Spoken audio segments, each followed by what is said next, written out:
நம்முடைய கர்த்தரும் இரட்சகருமாகிய இயேசு கிறிஸ்துவின் அன்பான நாமத்தில் உங்கள் யாவருக்கும் கிருபையும் சமாதானமும் நிறைவாய் உண்டாயிருப்பதாக. இன்றைக்கும் தியானத்திற்கென்று தெரிந்து கொள்ளப்பட்ட பகுதி யோவான் 11ஆம் அதிகாரம் 35வது வசனம். இயேசு கண்ணீர் விட்டார். ஹல்லேலூயா.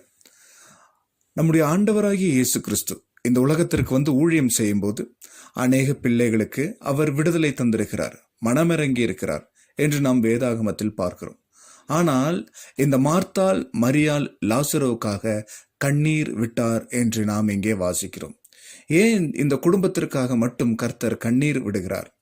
ஏனென்றால் இந்த குடும்பம் ஆண்டவர் இயேசு கிறிஸ்துவோடு நல்ல ஒரு உறவில் இருக்கிறது. இன்றைக்கும் நம்மளுடைய வாழ்க்கையில் அந்த உறவில் இருக்கிறோமா என்று நாம் ஆராய்ந்து பார்க்க வேண்டும். இன்றைக்கு தியானத்திற்கு கர்த்தர் நம்மோடு கூட பேச விரும்பும் காரியமே, கர்த்தரோடு நாம் நல்ல ஒரு உறவில் இருக்கும் பொழுது கர்த்தர் நிச்சயம் நமக்காக கண்ணீர் விட்டு நமக்காக பரிந்து பேசுகிறவராயிருக்கிறார் என்பதில் எந்த சந்தேகமும் இல்லை. இந்த சம்பவம் நம் யாவருக்கும் தெரியும். லாசரு வியாதியாய் இருக்கிறான் என்ற செய்தியை ஆண்டவர் இயேசு கிறிஸ்துவுக்கு இவர்கள் சொல்லி அனுப்புகிறார்கள். ஆண்டவரோ அந்த வார்த்தைகளை கேட்டு அவர் ஊழியம் செய்து கொண்டிருந்த இடத்திலே மீண்டும் 2 நாள் தங்கிவிடுகிறார். இப்பொழுது லாசரு மரித்து போனான். லாசரு மரித்து விட்டான் என்று ஆண்டவர் அறிந்து அவர் அங்கே இருந்து இப்போ லாசருவை நோக்கி வருகிறார். லாசரு தங்கியிருந்த வீட்டை நோக்கி வருகிறார். மார்த்தாள், மரியாள் இவருக்காக காத்து கொண்டிருக்கிறார்கள். அவர்களை நோக்கி ஆண்டவர் இயேசு கிறிஸ்து வருகிறார். இப்பொழுது வந்தவுடனே அவர்கள் இருவரும் ஆண்டவர் இயேசு கிறிஸ்துவின் பாதத்தில் விழுந்து ஆண்டவரிடம் மன்றாடுகிறார்கள். அப்பொழுதுதான் ஆண்டவர் அவர்களுடைய அழுகையை பார்த்து, அவர்களுடைய கண்ணீரை பார்த்து இவரும் கண்ணீர் விடுகிறார். பின்பு போய் லாசருவை உயிரோடு எழுப்புகிறார். இந்த சம்பவம் நாம் அநேக முறை தியானித்திருப்போம். ஆனால் இங்கே நாம் பார்க்க வேண்டியது என்னவென்றால், ஆண்டவர் இயேசு கிறிஸ்துவும் கண்ணீர் விட்டார் என்று நாம் காண்கிறோம். ஏன் ஆண்டவர் இவர்களுக்காக கண்ணீர் விடுகிறார்? ஏனென்றால் மார்த்தாளும் மரியாளும் லாசருவும் ஆண்டவரோடே நல்ல ஒரு உறவில் நிலை நின்றார்கள். ஆண்டவர் இயேசு கிறிஸ்து யார் என்று அறிந்திருந்தார்கள். ஆண்டவர் இயேசு கிறிஸ்துவின் வருகைக்காக காத்திருந்தார்கள். லாசரு மரித்து போய்விட்டான். அவன் வியாதியாய் இருக்கும் போதே வந்திருக்கலாம். ஆனால் மரித்து போனாலும் அவருடைய வருகைக்காக காத்திருந்தார்கள். அதே போல அவர்களுடைய உள்ளத்தை ஆண்டவருக்கு முன்பாக ஊற்றிவிட்டார்கள். இதைத்தான் நாம் கற்றுக்கொள்ள வேண்டும். இன்றைக்கும் நம்மளுடைய வாழ்க்கையில் அவரை யார் என்று நாம் நன்றாக அறிந்திருந்தோமே ஆனால், அவருடைய வருகைக்காக தாமதமானாலும் அவர் வருவார், நிச்சயம் வருவார் என்று காத்திருப்போமே ஆனால், அவருடைய மகிமை வெளிப்படுவதற்காக நாம் அவருடைய பாதத்தில் நம்மளுடைய உள்ளங்களை உடைத்து ஊற்றுவோமே ஆனால், அவர் நமக்காக பரிந்து பேசுகிறவராயிருக்கிறார். இங்கே 27வது வசனத்துல வாசிக்கிறோம், அதற்கு அவள், ஆம் ஆண்டவரே, நீர் உலகத்தில் வருகிறவரான தேவகுமாரனாகிய கிறிஸ்து என்று நான் விசுவாசிக்கிறேன் என்றாள். அப்ப மார்த்தாள் ஆண்டவர் இயேசு கிறிஸ்துவை விசுவாசித்தாள். அவர்தான் ஜீவனுள்ள தேவனுடைய குமாரன் என்றும் வானத்திற்கும் பூமிக்கும் அவரே எல்லாமே, வேறு எந்த ஒரு நாமத்திற்கும் அதிகாரம் கொடுக்கப்படவில்லை என்றும் மார்த்தாள் விசுவாசித்திருந்தாள். இன்றைக்கு நம்மளுடைய வாழ்க்கையில ஒரு சின்ன ஒரு சறுக்கல் ஏற்பட்டாலே ஆண்டவர் இயேசு கிறிஸ்துவின் மேல் இருக்கும் விசுவாசம், அந்த விசுவாசத்தில் நாம் பின்வாங்கி போய் விடுகிறோம். நம்மளுடைய வாழ்க்கையில் விசுவாசத்தில் நாம் எந்த அளவுக்கு பலனடைந்திருக்கிறோம் என்று நாம் பார்க்க வேண்டும். இங்கே அவளுடைய சொந்த சகோதரனாக லாசரு மரித்து போய்விட்டான். ஆனாலும் இவள் அறிக்கையிடுகிறாள், நீர் ஜீவனுள்ள தேவனுடைய குமாரனாகிய கிறிஸ்து என்று நான் விசுவாசிக்கிறேன் என்றால் என்று நாம் வாசிக்கிறோம்.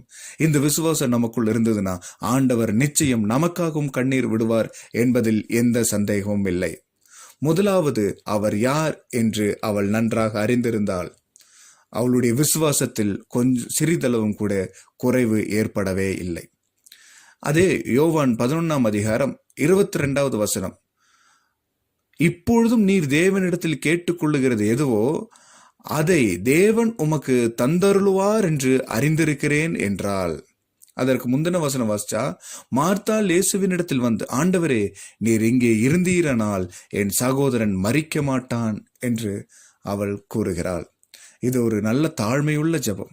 ஆண்டவரே, நீங்க இங்க இருந்திருந்தாங்கன்னா லாசரு மரித்திருக்க மாட்டான் என்று கூறுகிறார். அப்போ நீங்க வரல, மரித்து போயிட்டான், ஆனாலும் உம்மை விசுவாசிக்கிறேன் என்பதுதான் இந்த 2 வசனத்துல மார்த்தாள் ஆண்டவர் இயேசு கிறிஸ்து கிட்ட கூறுகிற வார்த்தைகள். இன்றைக்கு நம்மளுடைய வாழ்க்கையில காலதாமதம் ஏற்படும் போது நாம் ஆண்டவரை முறுமுறுக்கிறோமோ, அல்லது இன்னும் விசுவாசிக்கிறேன் ஆண்டவரே, எனக்காக செய்து தாரும், உம்முடைய வல்லமை இன்னதென்று நான் அறிந்திருக்கிறேன், நான் விசுவாசிக்கிறவர் இன்னார் என்று நான் அறிந்திருக்கிறேன் என்ற விசுவாசத்தில் நாம் நிலை நிற்கிறோமா? இந்த விசுவாசத்தில் நாம் நிலை நின்று ஆண்டவர் நமக்கு எது செய்தாலும் அது நன்மைக்காக தான் செய்கிறார், நன்மையின்றி தீமை நமக்கு ஒருபோதும் செய்வதில்லை என்று நாம் விசுவாசிக்க வேண்டும். ஒருவேளை அவர் தீமை நமக்கு செய்வார், காலதாமதம், எனக்கு இந்த காரியம் நடக்கவே நடக்காது அப்படின்னா அவர் ஏன் சிலுவை சுமக்க வேண்டும்? அவர் ஏன் ரத்தம் சிந்த வேண்டும்? அவர் ஏன் நமக்காக மரித்து நம்மளுடைய பாவங்களையும் மீறுதலையும் மன்னித்து 3ஆம் நாளில் இந்த உலகத்தை ஜெயித்தெழ வேண்டும்? இல்ல, நம்மை மீட்டுக் கொள்வதற்காகத்தான், நம்மை இந்த உலகத்தின் பிடியிலிருந்து ரட்சித்து பரலோகத்தின் பிள்ளைகளாய் மாற்றுவதற்காகத்தான். இந்த உலகத்தின் பிள்ளைகள் தான் மாம்சத்திற்குரிய காரியங்களுக்காக, அன்றாட உணவுக்காக, எனக்கு ட்ரெஸ் இல்லை, எனக்கு சாப்பாடு, நல்ல சாப்பாடு கிடைக்கல, எனக்கு இன்னும் இந்த பிரச்சனை அந்த பிரச்சனை, ஏன் இது செஞ்சு தர மாட்டேங்கிறீங்கன்ட்டு ஆண்டவரை நோக்கி முறுமுறுத்து கொண்டே இருப்பார்கள். இஸ்ரவேல் ஜனங்கள் இப்படிதான் முறுமுறுத்து தேவனுக்கு விரோதமாக பேசி பேசி தேவனுடைய கோபத்தை வரவழைத்து கொண்டார்கள். இன்றைக்கும் நம்மளுடைய வாழ்க்கையில் தேவனுடைய கோபத்தை நாம் வரவழைத்து கொண்டு இருக்கிறோமோ, அல்லது காலதாமதமானாலும் என் ஆண்டவர் எங்களை ரட்சிக்க வல்லவராய் இருக்கிறார் என்று அவருடைய பாதத்தில் சரணடைகிறோமோ, அவருடைய வருகைக்காக நாம் காத்திருக்கிறோமோ? இதோ சாத்ராக், மேஷாக், ஆபேத் நேகோ சொன்னார்கள், தேவன் எங்களை தப்புவிக்க வல்லவராய் இருக்கிறார், தப்புவியாமல் போனாலும் இந்த சிலையை நாங்கள் வணங்குவதா இல்லை என்று அவர்கள் ஒரு ராஜாவுக்கு முன்பாக தைரியமாக அறிக்கையிடுகிறார்கள். ஏனென்றால் அவர்களுடைய தேவனை அவர்கள் விசுவாசித்தார்கள். இன்றைக்கும் நம்மளுடைய வாழ்க்கையில ஒரு சின்ன பிரச்சனை வந்தா ஆண்டவரை நம்ம மறுதளித்து முறுமுறுக்கிறோமா, அல்லது ஆண்டவரையே சார்ந்து இருக்கிறோமா? காலதாமதமானாலும் அவர் இரட்டிப்பான நன்மைகளினால் நம்மை திருப்தியாக்க வல்லவராய் இருக்கிறார் என்பதில் எந்த விசுவாசத்தில் நாம் ஒரு துளியும் கூட குறைவுள்ளவர்களாய் இருக்கக்கூடாது. இப்படி அவர் யார் என்று அறிந்தும் அவருடைய வேலைக்காக காத்திருந்தும் அவருடைய பாதத்தில் நம்மை நாமே தாழ்த்துவோமானால் அவர் நமக்காக கண்ணீர் சிந்தி நமக்காக பிதாவினிடத்தில் பரிந்து பேசுகிறவராயிருக்கிறார். யோவான் 11ஆம் அதிகாரம் 41வது வசனம், 42வது வசனம், பிதாவே, நீர் எனக்கு செவி கொடுத்தபடி நான் உம்மை ஸ்தோத்தரிக்கிறேன். நீர் எப்பொழுதும் எனக்கு செவி கொடுக்கிறீர் என்று நான் அறிந்திருக்கிறேன். ஆனாலும் நீர் என்னை அனுப்பினதை சூழ்ந்து நிற்கும் ஜனங்கள் விசுவாசிக்கும்படியாக அவர்கள் நிமித்தம் இதை சொன்னேன் என்றார். பாத்தீங்களா? மார்த்தாள், மரியாள், லாசருவுக்காக ஆண்டவர் இயேசு கிறிஸ்து பிதாவின் இடத்தில் பரிந்து பேசுகிறார். சாதாரண மனுஷங்களுடைய கண்ணீரே ஆண்டவர் துருத்தியில் வைத்திருக்கிறார் என்றால் அவருடைய ஒரே பேரான குமாரனுடைய கண்ணீரை அவர் எவ்வளவு பத்திரமாக வைத்திருப்பார். அந்த கண்ணீரோடு நமக்காக பரிந்து பேசுகிற அந்த வார்த்தைகளை அவர் எப்படி கனம் பண்ணுவார்? தேவன் கிறிஸ்துவின் வார்த்தையை கனம் பண்ணி நமக்கு அவர் விடுதலை தர வல்லவராயிருக்கிறார். ஆண்டவர் இயேசு கிறிஸ்துவை விசுவாசித்து நாம் பலனடைந்தவர்களாய் இருக்க வேண்டும். இவைகளை சொன்ன பின்பு 43வது வசனத்துல, லாசருவே வெளியே வா என்று உரத்த சத்தமாய் கூப்பிட்டார் என்று நாம் வாசிக்கிறோம். அவ்வளவுதான், பரிந்து பேசியாச்சு, லாசருவை வெளியேவான்னு சொல்லியாச்சு. கட்டுண்ட மனுஷன் கல்லறையை விட்டு வெளியே வந்தான்.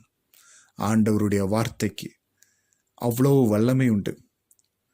மரித்தாலும் உயிரோடு எழுப்பும் வல்லமை நம் ஆண்டவர் இயேசு கிறிஸ்துவின் வார்த்தைக்கு உண்டு. நடக்க முடியாதவன் படுத்து கொண்டிருந்தாலும் ஆண்டவர் இயேசு கிறிஸ்து வந்து அவனை நோக்கி, நீ எழுந்து உன் படுக்கையை எடுத்துக்கொண்டு போ என்று சொன்னால் நடக்க முடியாத அவனுடைய கால்கள் அவன் தரையிலே ஊன்றி நிற்கும் பலன் ஆண்டவர் இயேசு கிறிஸ்துவின் வார்த்தைக்கு உண்டு.